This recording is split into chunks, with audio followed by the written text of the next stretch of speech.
Continue on with the 8 numerology and the 8 of the minor arcana. So for some examples, we have first the 8 of swords. 8 of swords, of course, connected to this justice concept, because after we had the abundance of the 6, we had clarity, and the 7 of swords came. We had to essentially trust our own decision making. We either had to trust another person or trust that we had what it takes without them. So in the 8 of swords, we have to confront all of the ways in which we've limited ourselves intellectually. We've said that we have some limitation, something that we can't accomplish. We have to face that and confront it so that we can then break through and set a higher ideal. And with the, just like with the 6 of wands, we had some sort of great victory, and that led us to the 7 of wands, where after our great victory, there was silence.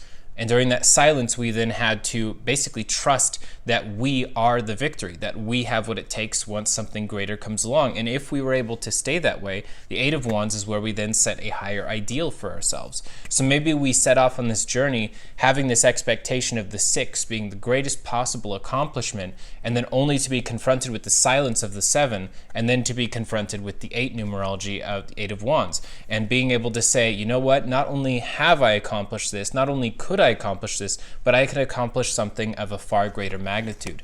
And then Eight of Cups, of course, this is where we have to choose to walk away from a situation, walk away from a relationship, or walk towards it and make our final decision. We have to make that decision in a very powerful, emotional way, because once we hit 7 of Cups, where we were surprised by something we didn't expect, especially after coming from that abundance of positive emotion in the 6 of Cups, then we reach the 8 of Cups. And so we essentially have to be fully honest. And so the honesty that comes with the 8 of Cups is, incredibly difficult, because some situations in life are not so black and white. It's not so much that there's a problem that this person caused or this person caused. Sometimes that neither person actually intentionally caused a problem. Neither person meant for something to go the wrong way. But in the 8 of Cups, there are sometimes where we have to recognize that you'll have to walk away from a situation that isn't working, even though there's no bad blood or there's no ill intentions that are there. So that's what makes it almost like the sacred maturity emotionally, is being able to understand when something isn't right, even if no one means to do something wrong.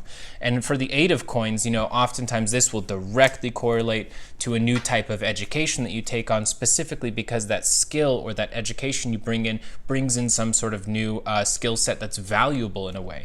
And so in the 7 of coins, we risk it all. We take all of that abundance from the 6 of coins, we risk it all, and we can potentially reach the 8 of coins, which is the secondary structure, the secondary foundation of the divine nature.